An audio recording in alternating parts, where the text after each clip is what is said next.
um, every time it goes out, 3,600. But you mail to how many? I mean, you mail to, But I think around 7,000 yeah. people. Okay. So way is that Every month. today's session is on farming, Jen. So you want, so let's stay on farming, right? And then any questions you have, so put that as an attachment Will do. to this video. So welcome. Today's about farming. All right. So one of the things that is very important about farming is stamina. You don't do it for 90 days, 120 days, X amount of days, and then stop. It has to be continually. It has to be to the point. There has to be a call to action. There has to be some teasing. You know, coming soon. I got this. You know, come to this open house and do a shred and fed. You know, so like you can send out like a direct mail piece like this, right? And say, I'm doing an open house at the Anderson's house, right? Come and do fed and shred, right? Meaning you're gonna have a food truck there and a shredding company so they can bring all their documents that they don't want out to people. So these are farming ideas. So today, everything you're gonna hear in about this 10-minute video is around farming, right? So what we find a lot, and please chime in, those of you who are farming, what we find a lot is people will do it for 90 or 120 days and they say it doesn't work. It does work. It's like a farmer though. You gotta plow the fields, you gotta plant the seeds, you gotta get to know people, you gotta have a ground game. So you can do direct mail, right? That's one way to approach them, right? But then you also gotta start, in my opinion, like a door knocking campaign, right? And go out and meet them. Then when you get the listing, you can start the shred and fed, you know, you can do the open house, you can door knock the 10 neighbors, right? So it's a combination of things that take place in order to be a successful farmer, right? Other ways to farm is email, right? So a very inexpensive way to farm is if you can take your database and earmark each one of them: Desert Ridge, Greyhawk, DC Ranch, McDowell Mountain Ranch, right? Whatever blue chip community there are, Pima Acres, Ironwood Village, right? Pinnacle Peak States 1, 2, and 3, Pinnacle Peak Country Club, La Vita in Pinnacle Peak Country Club, which by the way is a really cute subdivision if you guys have never been in there. La Vita, as you go into Pinnacle Peak Country Club, right by the general store and take a left, there are these little townhomes in there that are just cuter than cute, yeah. And some of those have south-facing backyards. That'd be a great place to farm, right? So consistently, a consistent message, a consistent image, and then strength, and then you got to do it, in my opinion, all right? So how do you spend a budget? A farming budget, in my opinion, does that mean I'm being loud? No, sometimes the door doesn't close all the way. And then So a farming budget, in my opinion, 60% to 70% of your annual advertising budget should be spent in January, February, March, April, and May. You don't want to do it in the latter half of the year. Why? Because people make decisions around moving around the new year in forecasting. They don't all of a sudden decide in June that they're going to sell this year. They're making that decision in January. So you want to spend 70, some experts will even say 80-85% of your marketing budget in the first, you know, kind of quarter and a half of the new year. All right, so that's a key point in farming. When you are farming an area and you do get an email address, if you can do a digital marketing and farming campaign, substantially better and way less expensive. Farming isn't only geographical, you need to farm your existing database, right? So how do we do that? We send videos out, we send where to get your biggest return on a bathroom remodel or a kitchen remodel or a backyard remodel, right? Painting your house is a good idea, right? Doing the windows. So we also farm our existing sphere of influence.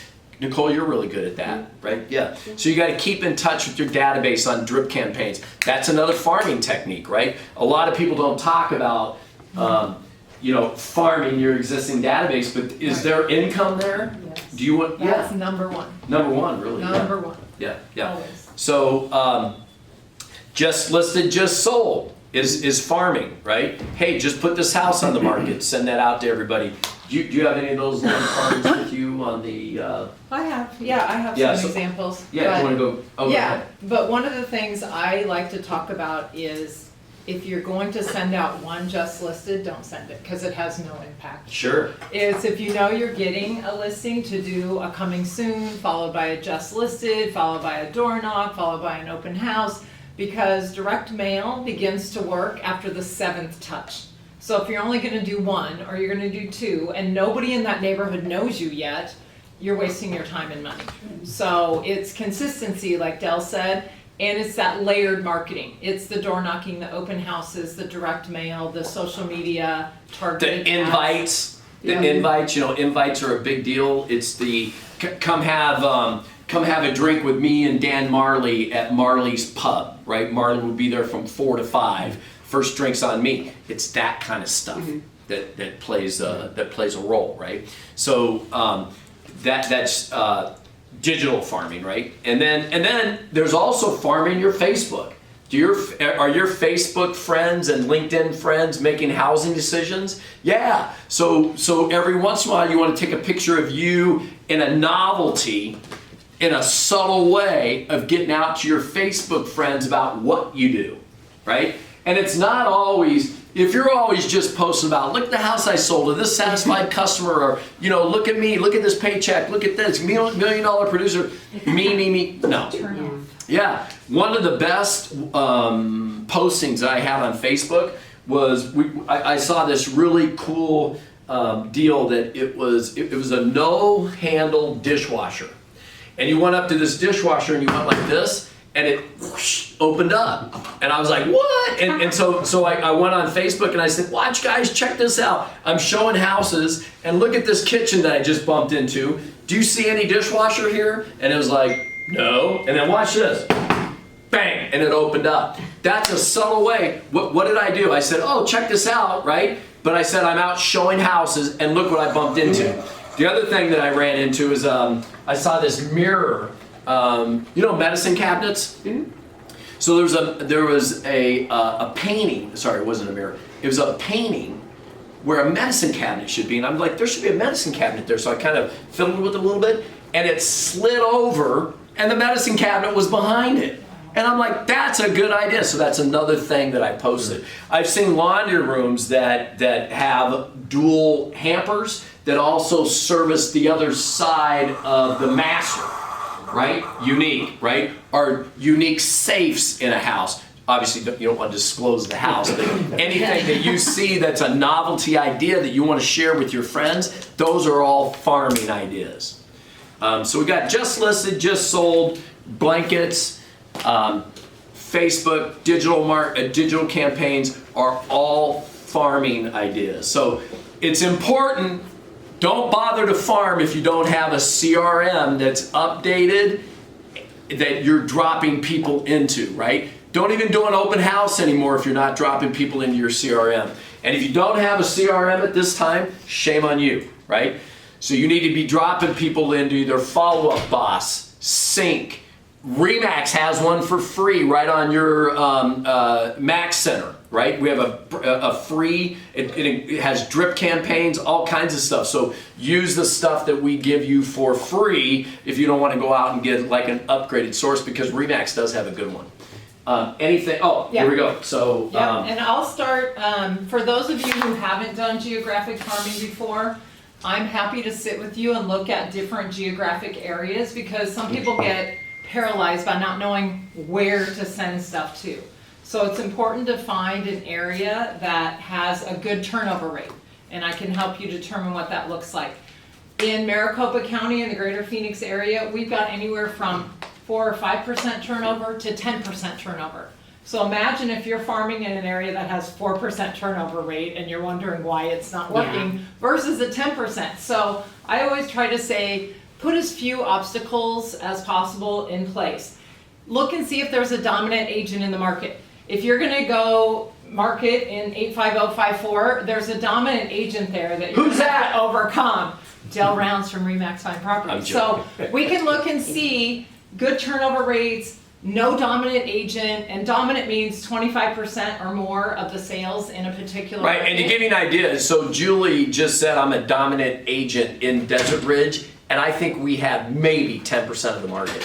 Right. So not even close to domination. I mean, 90% is out there. So, you know, Right, so if domination. you come across somebody who's got 25% of the market, definitely pick a I different don't area. think you can Yeah. name an area where somebody's Yeah. got 25% of the market. Maybe not. In super small areas, there might Yeah, be maybe. some, yeah. Yeah.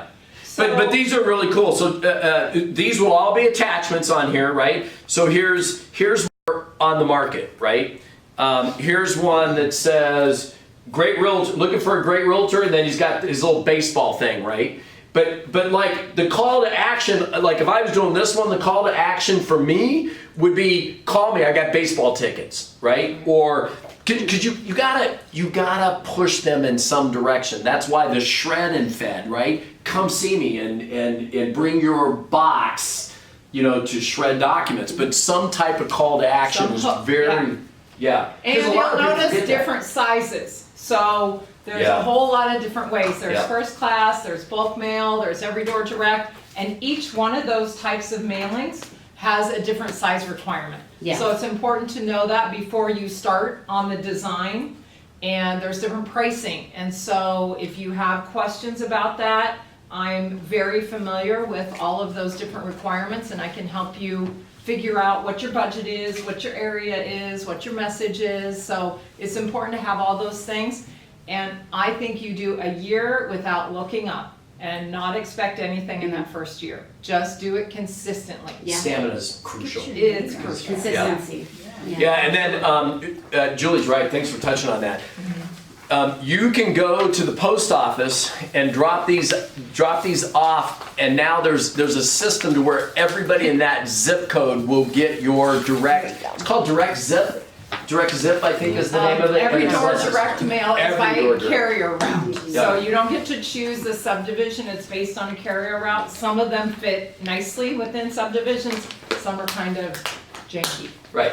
So what's it called again? Every door direct mail, EDDM. If you go to USPS.com and look for Every Door Direct, you can look at the information there. I can Yeah. help you. And then instead of spending like this one, the guy actually put a stamp The on guy. it. The guy. Sandy. Yeah, I know. Jeez. Okay, Sandy. I She thought said you it. weren't looking at, whatever. I'm looking at it. If you're gonna I don't put wanna it as throw him under the attachment. bus. No, he's fine. He does it to a He's not specific fine. mailing list. All right, whatever. He's not doing it to. Sandy, you are not fine. This costs you money. But Geico. he can't do what, so this is what's important to know. He's mailing to property owners, non-occupied properties, so they're, right, so you can't do Okay. EDDM. No. So on a first class mailing like that, when you have a specific list to mail to, you can't do EDDM. Okay, So, so look I up wasn't throwing it on EDDM at US Postal Service, USPS.com. USPS.com. It'll save you a lot of money, and it's by carrier route. So if a certain mail person does, let's say 70% of 85255, right? You would definitely want to hit that courier route or whatever zip code you're into. That's really about it on farming. But just remember, it's not only about a geographical area. It's your SOI, it's your Facebook friends, it's your LinkedIn, it's your Snapchat, you know, whatever all that looks like for you. And just do it in a subtle, fun way. If it was dazzling to you, it'll probably be dazzling to your client, right? So that's what you want to kind of think about. Like if you see a unique pool or a unique waterfall or like a 10-car garage with an RV in it or, you know, a special view or just something unique, post that because you're farming your friends in a subtle way. Anything else?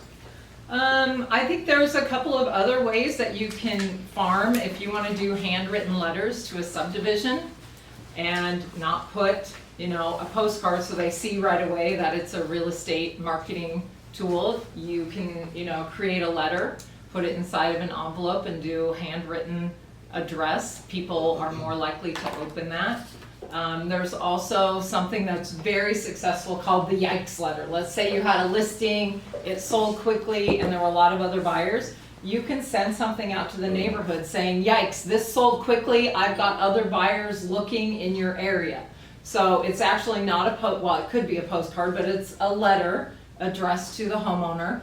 Another one that works well is letters from a neighbor whose house you sold. They've moved to Georgia or California or wherever, and you get them to write a referral for you and send it back out to the neighborhood that you're farming. You know, John and Mary Smith, That's a great idea. you know, loved me as the realtor. Here's what they have to say. If you're thinking of selling, I'm happy to help you too. Yeah. So it's a Love more it. personal touch. Yeah, and if you represent, you triggered another idea. When you represent a buyer in a neighborhood, host the housewarming party, right? What a great segue, because let's say I sell a house on 123 Easy Street to the Andersons, right? Let the Andersons know, hey, I'm going to introduce you to all the neighbors at a housewarming party. What day do you want to do it, and what would you like me to cater? I'm doing beverages and food. And then what are the Andersons going to do the whole time that you have them at their housewarming party, right? They're going to say, man, was Sam the guy? Boy, did he take care of us, right? He helped us in every obstacle. He saw stuff coming and already had it handled, right? So they're going to talk very highly of you at that. So hosting housewarming parties with your new buyer is a great segue into other new farm areas, right? Yeah, absolutely. And there's a lot of services out there that can help you with your direct mail. There's CoreFact, Breakthrough Broker, there's all kinds of different services that make it really easy for you to set up and be consistent with your mailing. All right, so if you have any questions, call myself or Julie, Del Rounds, Remax Fine Properties. See you guys soon. Oh, we have a sales meeting coming up next Tuesday. So today's Thursday, Friday, Saturday, Sunday, Monday, Tuesday, 5 days from now, right? Is that accurate? That is. Is that the third Tuesday? Can you look it up? It is. It's next 18. All right. Yeah, okay. Good. Be there. Done. You can cut it.